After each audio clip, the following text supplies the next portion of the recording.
अस्सलाम वालेकुम। आप सब जानते हैं मेरा नाम प्रोफेसर डॉक्टर फौजिया यास्मीन है और मैं एक गायनेकोलॉजिस्ट हूँ। मैं उमर हॉस्पिटल में, शालामार हॉस्पिटल में और आईडीसी में लाहौर में प्रैक्टिस करती हूँ। प्रेगनेंसी कपल की लाइफ में एक बहुत ही खूबसूरत मरहला है। इसमें आने वाले वक्त के लिए भी बहुत सी एक्सपेक्टेशंस होती हैं, लेकिन प्रेग्नेंट फीमेल की बॉडी में कुछ ऐसी चेंजेस आती हैं कि जिसकी वजह से ये जो एक खुशगवार लम्हा है, इसमें चैलेंजेस आ जाते हैं, जैसे कि प्रेगनेंसी में गिरने का ख़तरा। अभी इस वीडियो में हम जानेंगे कि प्रेगनेंसी में गिरने का ख़तरा क्यों बढ़ जाता है, या गिरने के चांसेस क्यों बढ़ जाते हैं और इससे कैसे बचा जाए, और गिरने की वजह से फ़ीमेल के लाइफ में और बच्चे के ऊपर क्या नुकसान होंगे, और इसमें डॉक्टर से किस टाइम रब्ता करना है।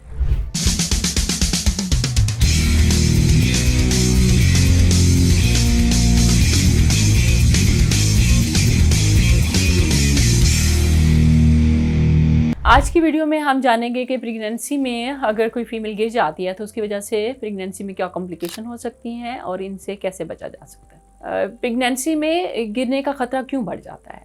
एक्चुअली होता ये है कि जैसे जैसे प्रेगनेंसी ग्रो करती है, फीमेल की बॉडी का वेट आगे की तरफ ज़्यादा हो जाता है, जिसकी वजह से सेंटर ऑफ ग्रेविटी वो चेंज हो जाता है।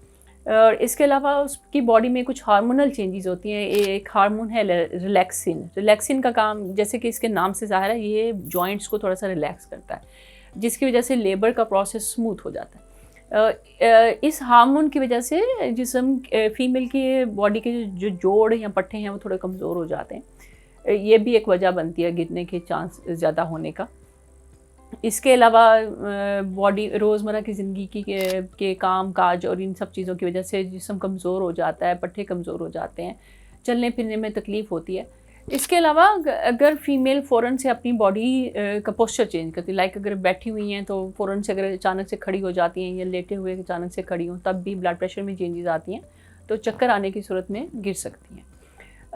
अभी गिरने की वजह से कितना प्रेगनेंसी पे इम्पैक्ट आएगा, ये डिपेंड करता है कि गिरने की नौइयत क्या है, कितनी शिद्दत से तकलीफ़ हुई है या चोट लगी है, और प्रेगनेंसी का कौन सा ट्राइमेस्टर है, यानी कौन सा टाइम पीरियड है, फर्स्ट ट्राइमेस्टर है, सेकंड है या थर्ड है। और इसके अलावा ये कि गिरने से बॉडी में कितनी चेंजेस आई हैं।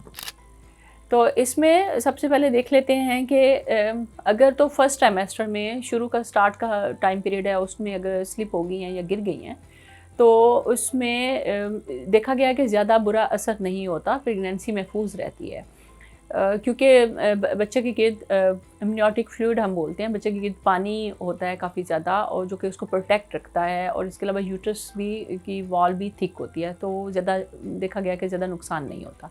लेकिन जैसे जैसे प्रेगनेंसी ग्रो करती है, बच्चे के गिर्द पानी की मिकदार कम हो जाती है, और जो प्रोटेक्टिव लेयर होती है वो भी कम हो जाती है, यूट्रस की वॉल भी थोड़ी सी पतली होना शुरू हो जाती है। इसलिए अगर जो भी पेट के ऊपर इम्पैक्ट आएगा, डायरेक्ट इम्पैक्ट वो प्रेगनेंसी के ऊपर इफ़ेक्ट होगा। अभी गिरने के दौरान अगर पेट के बल गिरती है कोई पेशेंट, या फिर उसको डायरेक्ट पेट के ऊपर ब्लो लगता है, कोई एक ट्रॉमा होता है, या फिर एकदम से बहुत ज़्यादा शिद्दत से गिरती है, तो ये सारी कंडीशंस हैं कि जो कि ख़तरनाक हो सकती हैं। इन सब कंडीशंस में आपने फ़ौरन से डॉक्टर के पास से रब्ता करना है।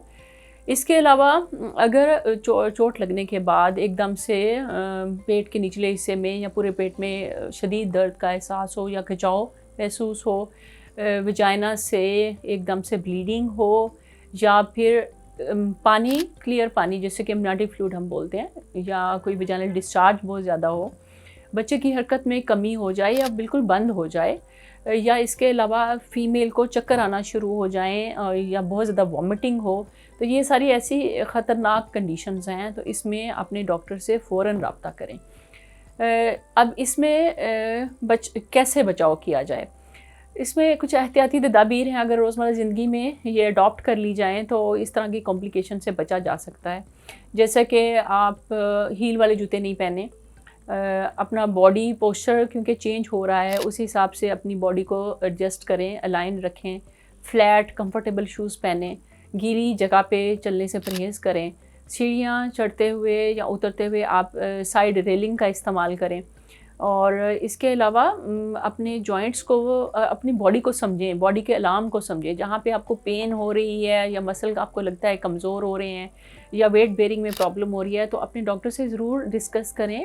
اس میں کچھ فزیو تھراپسٹ کی بھی ضرورت پڑتی ہے, وہ کچھ ایکسرسائزز بتاتے ہیں. اس میں کیگل ایکسرسائزز بھی کی جا سکتی ہیں, یوگا بھی کیا جا سکتا ہے اور لائٹ سی ایکسرسائزز بھی کی جا سکتی ہیں جس سے کہ آپ کی باڈی مضبوط ہوتی ہے, پٹھے مضبوط ہوتے ہیں اور بیلنس مینٹین کرنے میں آسانی ہو جاتی ہے. ان سب کنڈیشنز میں ڈاکٹر سے رجوع کرنا اس لیے ضروری ہو جاتا ہے کہ الٹرا ساؤنڈ سے الٹرا ساؤنڈ کی مدد سے دیکھا جاتا ہے کہ بیبی ٹھیک ہے, اس کا بلڈ فلو ٹھیک ہے اور آول پلیسنٹا اپنی جگہ پہ ٹھیک ہے, کوئی چوٹ کی وجہ سے کوئی اندرونی نقصان تو نہیں ہوا. جو لیونگ روم ہے اس کو بھی اور اپنے ارد گرد کے ماحول کو صاف ستھرا رکھیں. وہاں پہ کوئی چیزیں بکھری ہوئی نہ ہوں تاکہ آپ چوٹ لگنے کا خطرہ زیادہ ہو سکتا ہے, سلپ زیادہ ہو سکتے ہیں. پراپر لائٹ ہونی چاہیے کمروں میں اور سیڑھیوں پہ بھی. اس کے علاوہ اگر آپ کو فوراً سے پوسچر چینج کرنے سے چکر آتا ہے تو آپ نے اس میں احتیاط رکھنی ہے کہ فوراً سے آپ کو بیڈ سے اٹھ کے فوراً سے کھڑے نہ ہو جائیں, تھوڑا دیر بیٹھ جائیں تاکہ آپ کی باڈی بلڈ پریشر نارمل ہو جائے, پھر آپ چلنا پھرنا شروع کریں. اگر آپ خدا نخواستہ گر جاتے ہیں تو ڈاکٹر کے پاس ضرور وزٹ کریں. وزٹ کرنا کیوں ضروری ہے؟ اس لیے کہ ڈاکٹر آپ کا معائنہ کریں گے, اس کے علاوہ الٹرا ساؤنڈ کریں گے. الٹرا ساؤنڈ سے بچے کی کنڈیشن اور آول کی کنڈیشن پہ کمنٹ کیا جا سکے گا کہ گرنے کی وجہ سے کوئی اندرونی نقصان تو نہیں ہوا. امید ہے آپ کو یہ ویڈیو انفارمیٹیو لگی ہوگی.